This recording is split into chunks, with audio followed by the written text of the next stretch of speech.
नमस्कार प्रिय दर्शकों, कैसे हैं आप सब। आज हम बात करने वाले हैं कि पूजा करते समय हमें किन बातों का विशेष ध्यान देना चाहिए और कौन सी गलतियां नहीं करनी चाहिए और किन गलतियों को करने से हमें दुष्परिणाम भुगतने पड़ सकते हैं। आप इस वीडियो को अंत तक ज़रूर सुनें।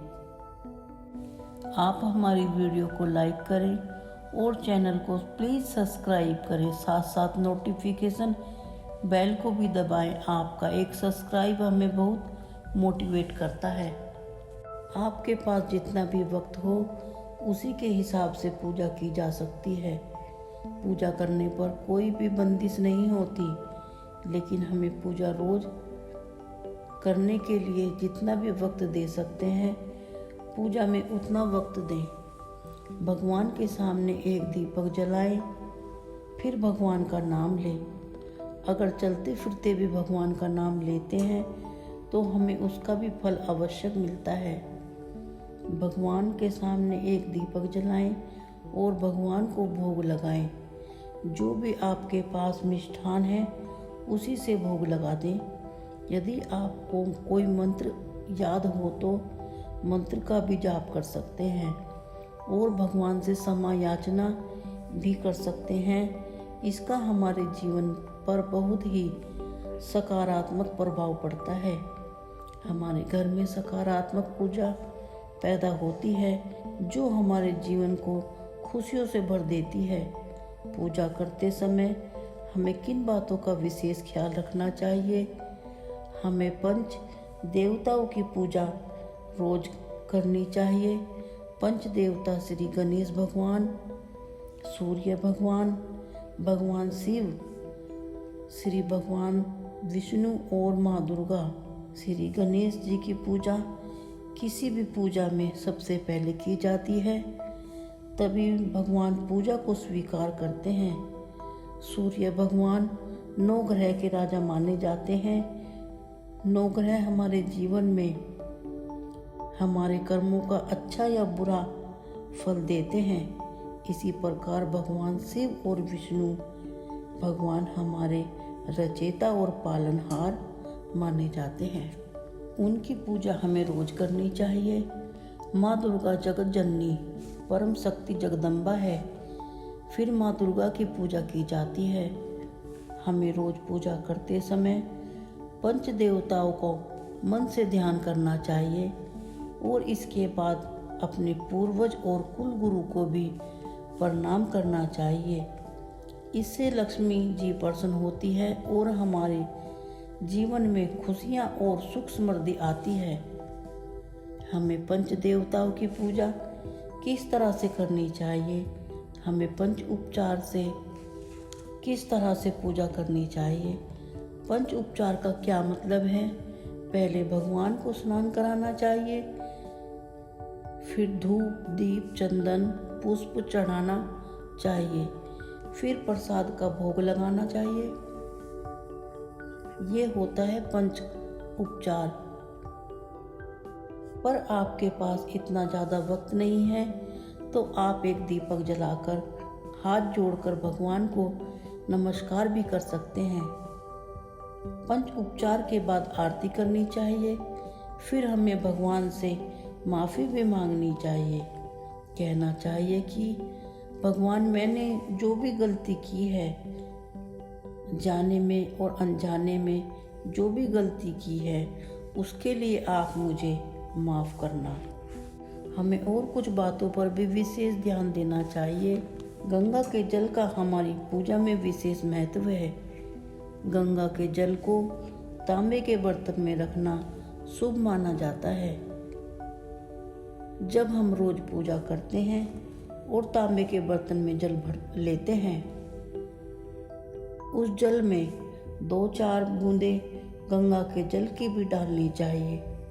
फिर उस जल से भगवान को स्नान कराएं और अपने ऊपर भी थोड़ा सा जल छिड़क लें। इससे आप भी पवित्र हो जाएंगे। पूजा में दुर्वा यानी यह एक घास होती है दुर्वा भी गणेश जी को प्रिय है। इसको भगवान गणेश जी को अर्पित करना चाहिए। दुर्वा दुर्गा माता को नहीं चढ़ाई जाती। दुर्वा को रविवार को नहीं तोड़ना चाहिए। तुलसी भगवान विष्णु को अति प्रिय है। भगवान विष्णु जी को तुलसी के बिना भोग स्वीकार नहीं होता।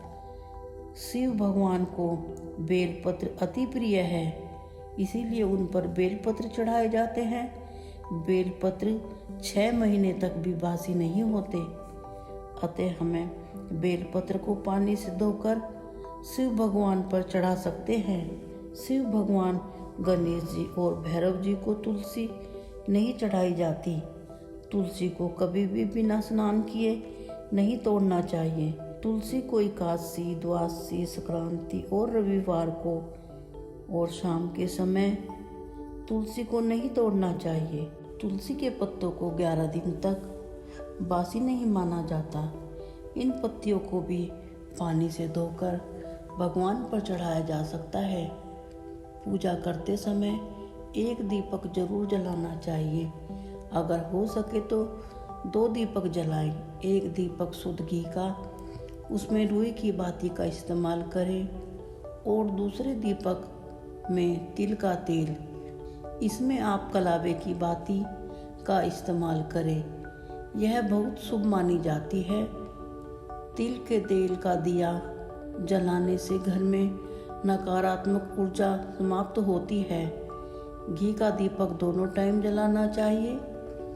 इसी दीपक से और कपूर को जलाकर आरती करनी चाहिए और आरती की थाली को कम से कम भगवान के सामने 7 बार आरती उतारनी चाहिए।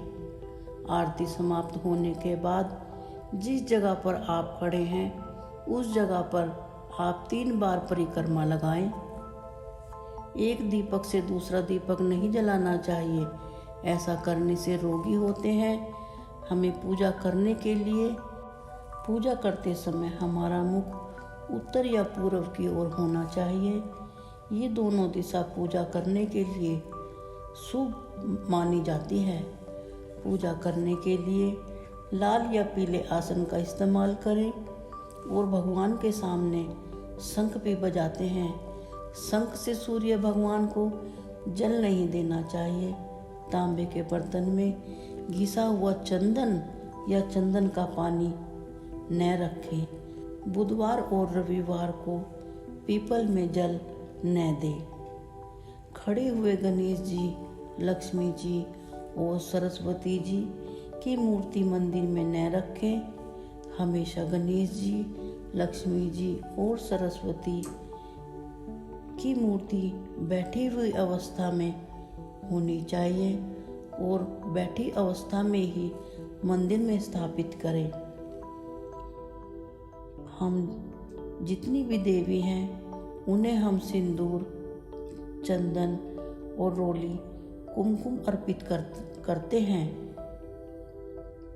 जितने भी देव हैं उनको रोली, चंदन अर्पित करना चाहिए, सिंदूर कभी नहीं। गणेश जी और हनुमान जी को सिंदूर अर्पित कर सकते हैं।